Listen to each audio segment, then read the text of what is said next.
ओम शांति। आज प्यारे बाबा के 10 नवंबर के महावाक्य हैं। आज के महावाक्यों में बाबा हम बच्चों को आत्मचिंतन कराते हुए समझा रहे हैं कि बच्चे,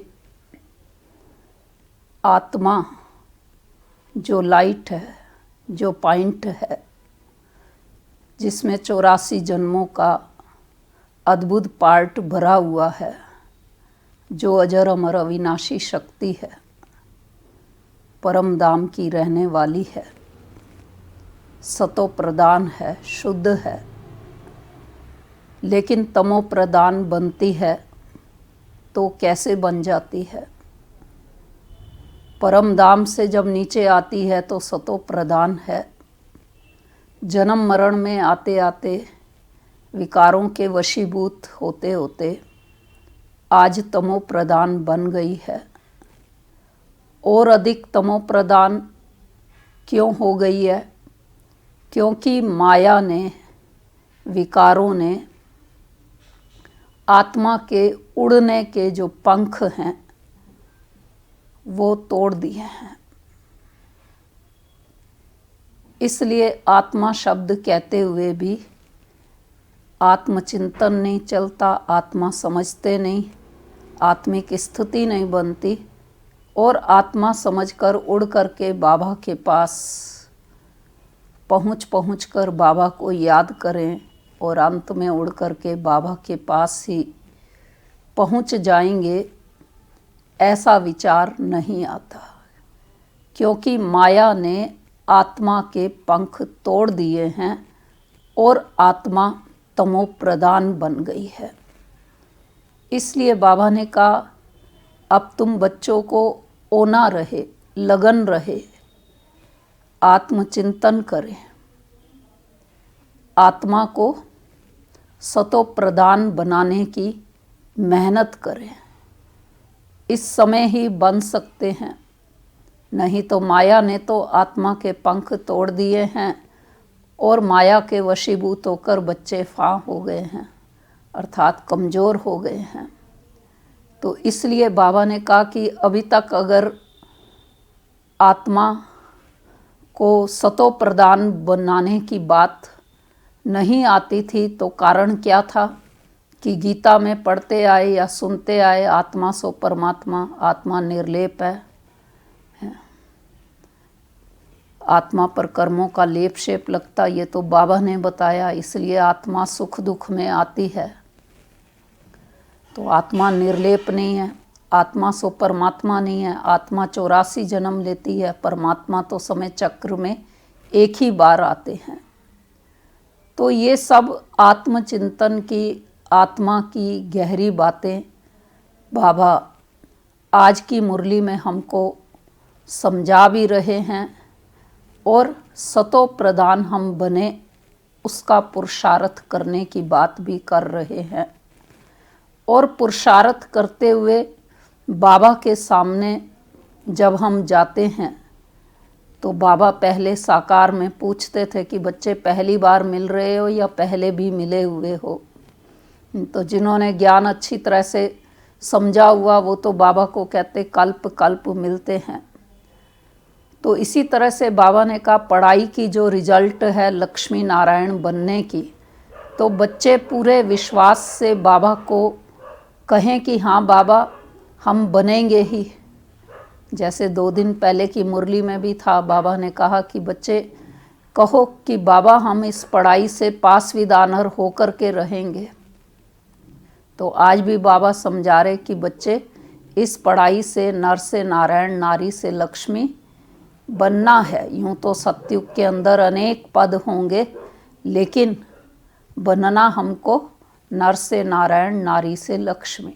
इसलिए आत्मा को सतो प्रदान बनाने की ओर बार बार हमारा ध्यान बना रहे, इस बात पर आज बाबा हमें ध्यान खिंचवा रहे हैं। तो आज की मुरली का सार है, मीठे बच्चे आत्मा को सतो प्रधान बनाने का फुरना रखो। कोई भी खामी कमी रह ना जाए, माया गफलत ना करा दे। प्रश्न है, तुम बच्चों के मुख से कौन से शुभ बोल सदा निकलने चाहिए? उत्तर है, सदा मुख से यही शुभ बोल बोलो कि हम नर से नारायण बनेंगे, कम नहीं। हम ही विश्व के मालिक थे, फिर से बनेंगे। लेकिन यह मंजिल ऊंची है, इसलिए बहुत बहुत खबरदार रहना है। अपना पोता मेल देखना है। एम ऑब्जेक्ट को सामने रख पुरुषार्थ करते रहना है।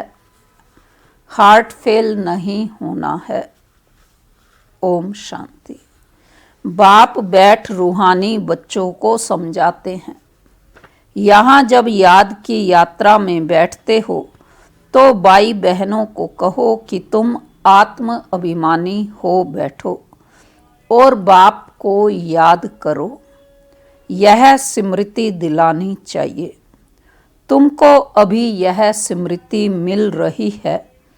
हम आत्मा हैं, हमारा बाप हमको पढ़ाने आते हैं। हम भी कर्म इंद्रियों द्वारा पढ़ते हैं। बाप भी कर्म इंद्रियों का आधार ले इन द्वारा पहले पहले यह कहते हैं, बाप को याद करो। बच्चों को समझाया गया है कि यह है ज्ञान मार्ग, भक्ति मार्ग नहीं कहेंगे। ज्ञान सिर्फ एक ही ज्ञान सागर पतित पावन देते हैं। तुमको पहले नंबर का पाठ यही मिलता है, अपने को आत्मा समझ बाप को याद करो। यह बहुत जरूरी है और कोई भी सत्संग में किसी को कहने आएगा नहीं।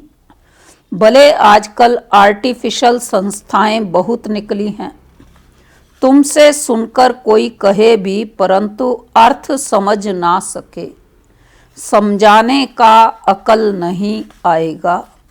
यह तुमको ही बाप कहते हैं कि बेहद के बाप को याद करो तो विकर्म विनाश हो जाएं। विवेक भी कहता है यह पुरानी दुनिया है। नई दुनिया और पुरानी दुनिया में बहुत फर्क है। वह है पावन दुनिया, यह है पतित दुनिया। बुलाते भी हैं, हे पतित पावन आओ, आकर पावन बनाओ। गीता में भी अक्षर है, माम एकम याद करो। देह के सर्व संबंध त्याग अपने को आत्मा समझो। यह देह के संबंध पहले नहीं थे। तुम आत्मा यहाँ आती हो पार्ट बजाने। गायन भी है, अकेले आए अकेले जाना है। इनका अर्थ मनुष्य नहीं समझते। अब तुम प्रैक्टिकल में जानते हो।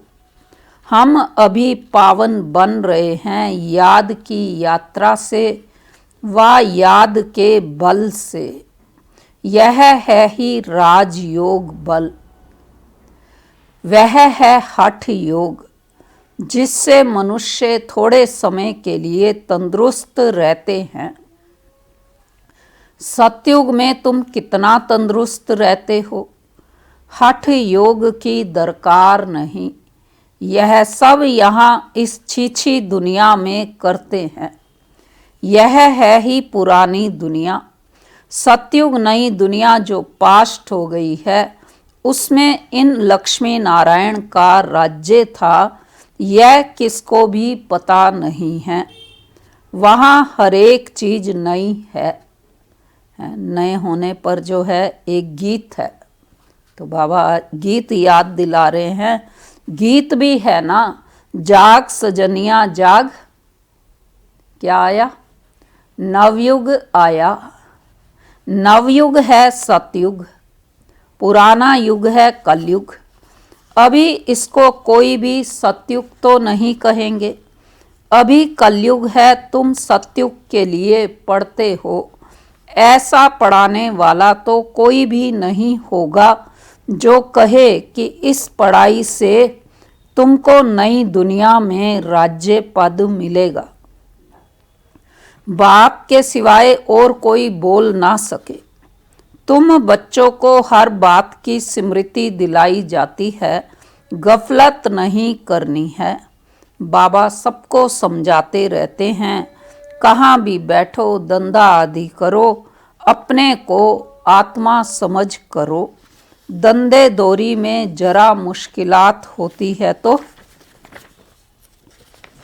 तो जितना हो सके क्या करें, टाइम निकाल याद में बैठो, तब ही आत्मा पवित्र होगी और कोई उपाय नहीं।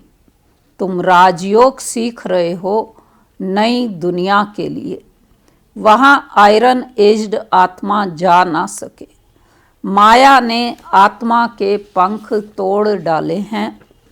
आत्मा उड़ती है ना, एक शरीर छोड़ दूसरा लेती है। आत्मा है सबसे तीखा रॉकेट।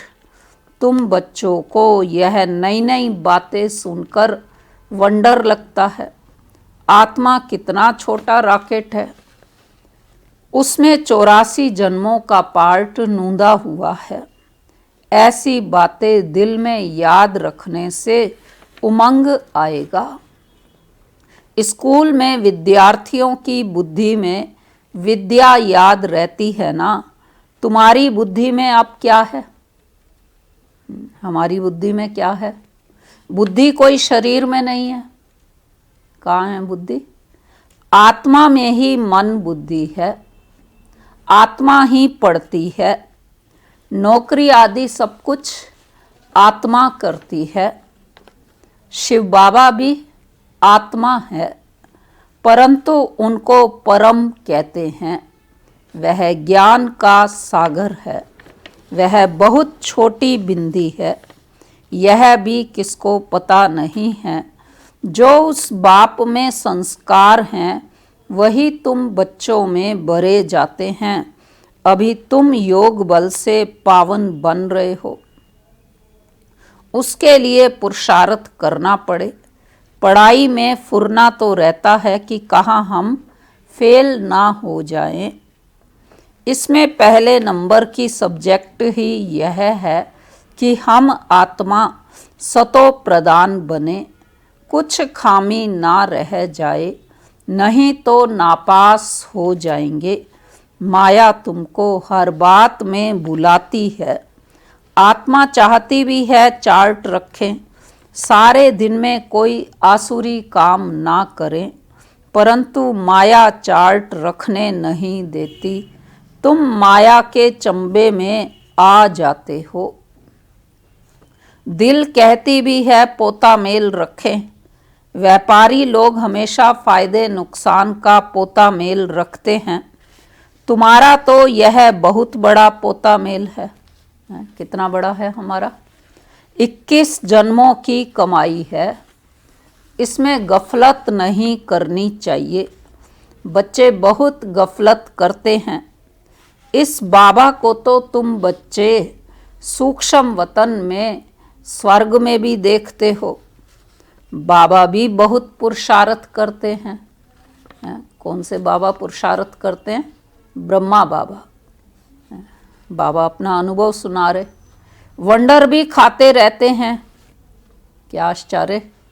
बाबा की याद में स्नान करता हूँ, भोजन खाता हूँ, फिर भी भूल जाता हूँ, फिर याद करने लगता हूँ। बड़ी सब्जेक्ट है यह। इस बात में कोई भी मतभेद आ नहीं सकता। गीता में भी है, देह सहित देह के सब धर्म छोड़ो, बाकी रही आत्मा। देह को भूल अपने को आत्मा समझो। आत्मा ही पतित तमो प्रधान बनी है। मनुष्य फिर कह देते आत्मा निर्लेप है। आत्मा सो परमात्मा, सो आत्मा है। इसलिए समझते हैं आत्मा में कोई लेप छेप नहीं लगता है, क्योंकि आत्मा को परमात्मा मान लिया। अब कर्मों का लेप शेप तो परमात्मा पर नहीं लगता है, लेकिन मनुष्यों ने क्योंकि आत्मा सो परमात्मा कह दिया। तो बाबा समझा रहे तमोगुणी मनुष्य शिक्षा भी तमोगुणी देते हैं, सतोगुणी बना ना सके। भक्ति मार्ग में तमो प्रधान बनना है। हर एक चीज पहले सतो प्रधान फिर रजो तमो में आती है। कंस्ट्रक्शन और डिस्ट्रक्शन होता है। बाप नई दुनिया का कंस्ट्रक्शन कराते, फिर इस पुरानी दुनिया का डिस्ट्रक्शन हो जाता है। बाबा आकर स्थापना कराते, फिर विनाश तो अपने आप होता है। भगवान तो नई दुनिया रचने वाला है। यह पुरानी दुनिया बदल कर नई होगी। नई दुनिया के चिन्ह तो यह लक्ष्मी नारायण है ना, यह नई दुनिया के मालिक हैं। त्रेता को भी नई दुनिया नहीं कहेंगे। कलयुग को पुराना, सतयुग को नया कहा जाता है। कलयुग अंत और सतयुग आदि का यह है संगम युग। कोई एमए बीए पढ़ते हैं तो ऊंच बन जाते हैं ना। तुम इस पढ़ाई से कितने ऊंच बनते हो। दुनिया इस बात को नहीं जानती कि इनको इतना ऊंच किसने बनाया। तुम अभी आदि मध्य अंत को जान गए हो। सबकी जीवन कहानी को तुम जानते हो। यह है नॉलेज। भक्ति में नॉलेज नहीं है। फिर क्या है भक्ति में? सिर्फ कर्म कांड सिखाते हैं। भक्ति तो अथाह है, कितना वर्णन करते हैं, बहुत खूबसूरत दिखाई पड़ती है। बीज में क्या खूबसूरती है, फिर बीज की क्या खूबसूरती है। भक्ति में तो कर्म कांड, और बीज में क्या खूबसूरती। इतना छोटा बीज कितना बड़ा हो जाता है।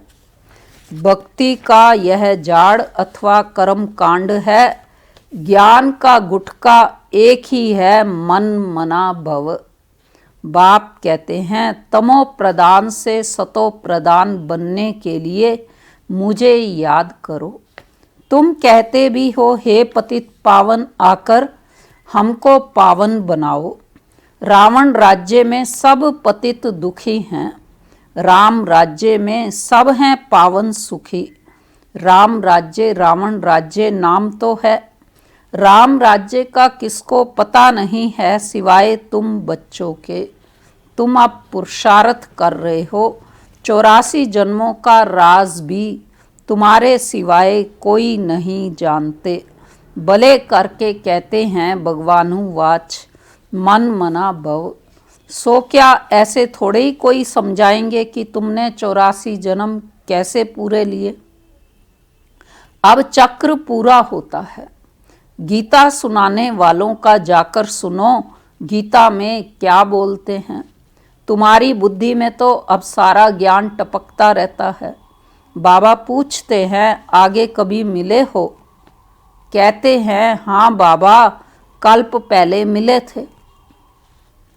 बाबा पूछते हैं और तुम उत्तर देते हो अर्थ सहित। ऐसे नहीं कि तोते मिसल कह देंगे।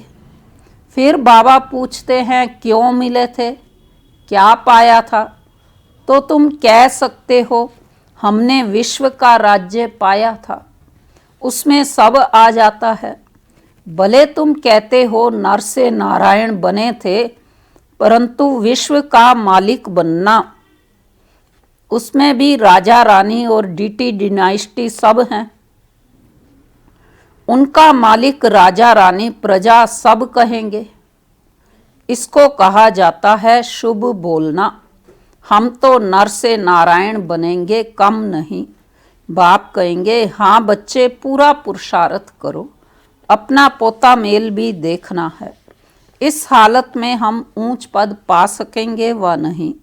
कितनों को रास्ता बताया है, कितने अंधों की लाठी बना हूँ। अगर सर्विस नहीं करते तो समझना चाहिए कौन सी बात, हम प्रजा में चले जाएंगे। अपनी दिल से पूछना है, अगर अभी हमारा शरीर छूट जाए तो क्या पद पाएंगे। बहुत बड़ी मंजिल है तो खबरदार रहना चाहिए।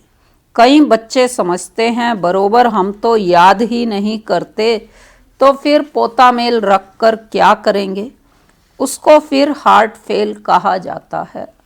वह पढ़ते भी ऐसा ही हैं, ध्यान नहीं देते। मियाँ मिट्ठू बन बैठ नहीं जाना है जो पिछाड़ी में फेल हो जाए। अपना कल्याण करना है, एम ऑब्जेक्ट तो सामने है। हमको पढ़कर यह बनना है। यह भी वंडर है ना, कलयुग में तो राजाई है नहीं, सतयुग में फिर इनों की राजाई कहाँ से आई। सारा मदार पढ़ाई पर है।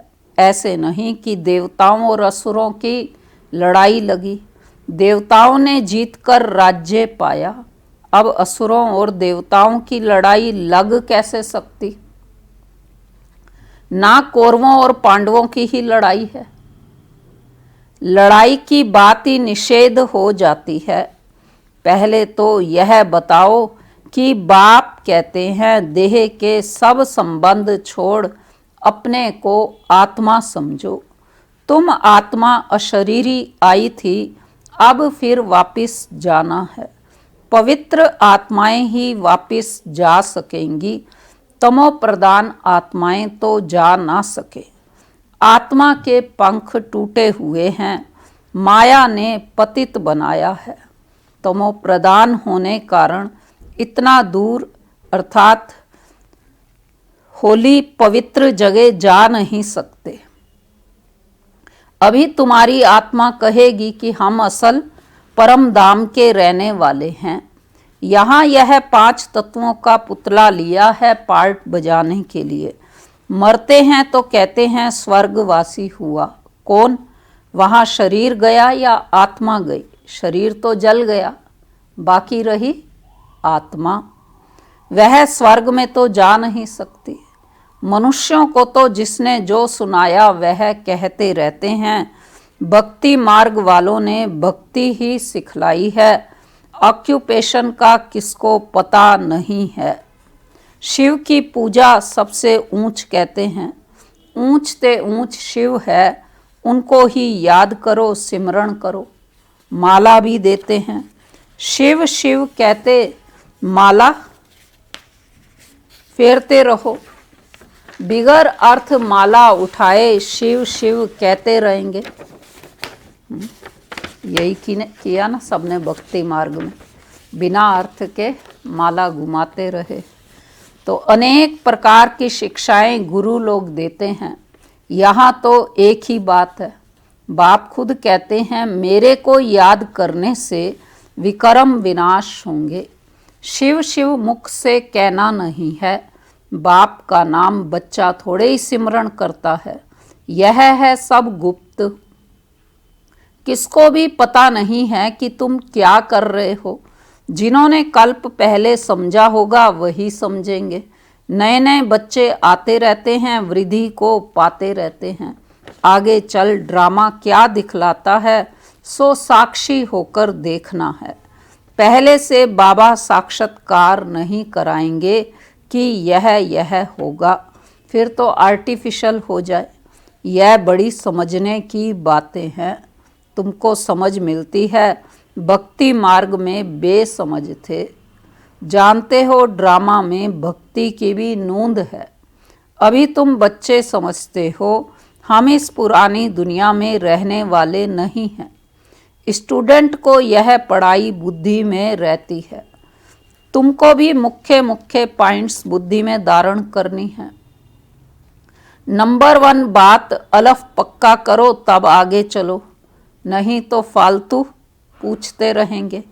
बच्चियां लिखती हैं फलाने ने लिख कर दिया है कि गीता का भगवान शिव है। यह तो बिल्कुल ठीक है। भले ऐसे कहते हैं, परंतु बुद्धि में कोई बैठता थोड़े ही है। अगर समझ जाएं कि बाप आया है तो कहें कि ऐसे बाप से हम जाकर मिलें, वर्षा लेवें।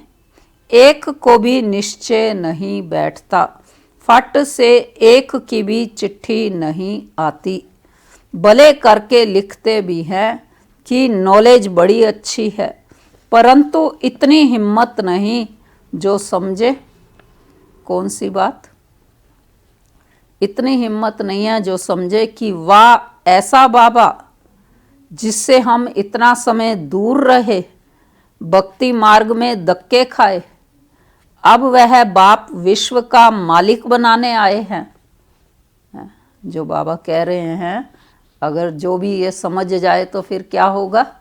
क्या वो घर में टिक कर बैठ सकेगा? अगर ये पता चल जाए आज की डेट में कि परमात्मा आए हुए हैं और ये महावाक्य उसी ईश्वर के ही हैं, तो फिर क्या होगा? वो घर में बैठ सकेंगे? फिर तो मिलने के लिए भागेंगे, सेंटर पर भी तो माउंट आबू में भी। तो इसलिए बाबा कह रहे हैं तो भागे आए, आगे चल निकलेंगे। अगर बाप को पहचाना है, ऊंच ते ऊंच भगवान है, तो उनका बनो ना। समझानी ऐसी देनी चाहिए जो कपाट ही खुल जाएं। अच्छा मीठे मीठे सिकी लदे बच्चों प्रति मात पिता बाप दादा का याद प्यार और गुड मॉर्निंग। रूहानी बाप की रूहानी बच्चों को नमस्ते। हम रूहानी बच्चों की रूहानी बाप दादा को नमस्ते। तो धारणा की पॉइंट है आज की मुरली की। पहली है, धंधा आदि करते आत्मा को पावन बनाने के लिए समय निकाल याद की मेहनत करनी है। कोई भी आसुरी काम कभी नहीं करना है। दूसरा, अपना और दूसरों का कल्याण करना है। पढ़ाई पढ़ना और पढ़ाना है। मियाँ मिट्ठू नहीं बनना है। याद का बल जमा करना है। वरदान है आज की मुरली का, साकार बाप को फॉलो कर, नंबर 1 लेने वाले संपूर्ण फरिश्ता भव। स्लोगन है, मनन करने से जो खुशी रूपी मक्खन निकलता है वही जीवन को शक्तिशाली बनाता है। स्पष्टीकरण है वरदान का, नंबर 1 आने का सहज साधन है। जो नंबर 1 ब्रह्मा बाप है, उसी 1 को देखो। अनेकों को देखने के बजाय एक को देखो और एक को फॉलो करो। हम सो फरिश्ता का मंत्र पक्का कर लो तो अंतर मिट जाएगा। फिर साइंस का यंत्र अपना काम शुरू करेगा और आप संपूर्ण फरिश्ते देवता बन नई दुनिया में अवतरित होंगे। तो संपूर्ण फरिश्ता बनना अर्थात साकार बाप को फॉलो करना। अच्छा, ओम शांति। तो अभी फरिश्ता बन करके ही बाबा को याद करें, फरिश्ता बन करके बाबा से चलें मिलने के लिए सूक्ष्म वतन में।